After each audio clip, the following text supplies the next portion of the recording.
Baha nagluntad sa pila ka lugar sa Iloilo City kag Bacolod sang Sabado bangod sang pagbubo sang mamunog nga ulan sang Biyernes sa gabi. Yaring balita nga atong gintutukan.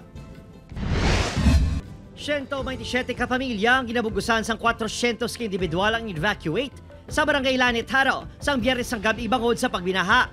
Tuga kuno inisang pag-awas sa irigasyon. Pila sa mga naapektuhan ng Zone 1, 2 kag 3B sang barangay. Sa diri nga part sa amon nga zona kay taga tuod lang nga part.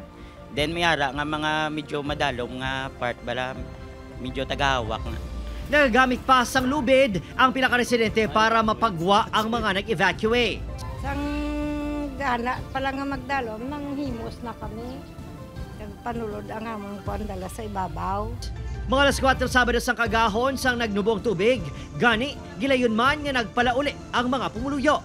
Sa records sa Iloilo City DRMO, magluwas sa Lanit.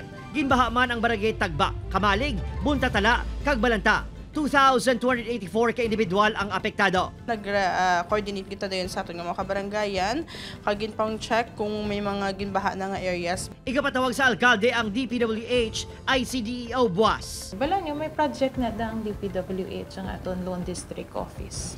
Tugas ang madamon nga ulan Biyernes ng gabi, nagbaha sa pila ka mga dalanon sa syudad. Isa ang barangay Villanmonte sa mga naapektuhan tubtob Sabado sang kagahon. Pila ka residente sang barangay ang ginpang-evacuate sa mga volunteers sang Philippine Red Cross bangod sa katagahawak nga baha. Ini naman ang sitwasyon sa dalan nga sakop sang barangay Banago Sabado sang aga. Pila ka motorista ang na-stranded.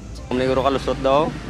Sa piyak to ko no, baha man to ko no mo mandalagan. Ano oras yung mo dyan? SDB, late ako na gani okay na. Ano ko lang gurong baha na eh. Perwisyo gid kay may katuwa nga patanin. Akulbaan man kay kuha mo din mga masakit bala. Damdalom gito. Pila ka balay ang ginsulod sang baha. Sa datos ng Bacolod City DRMO, masobra 5,000 ka individual sa 12 ka barangay ang naapektuhan. Sa 34 millimeters, which is equivalent to 2 weeks of rain, nga ginbubo lang sa 4 hours. For sure, ma-overwhelm gina ang aton mga creeks, kag aton mga, especially Mandalagan Creek, sa Carbig area, sa Banago Creek. Nakabalik na ang tanan nga evacuee sa ila panimalay. Bilang sabat sa baha, magkapatigayon sa dredging operations ng LGU. Di kami mag-justify sa ngamon sining kaugalingon. No? The city of Bacolod, we have to accept this responsibility.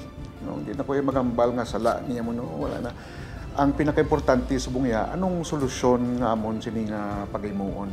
Nagpatigayon sa clearing operation ng DPWH at CDRMO sa mga ginbaha nga barangay matapos na tumpok ang mga basura sa mga kanal. Opo, Kiril Casillo, Adrian Priatos, 1 Western Visayas.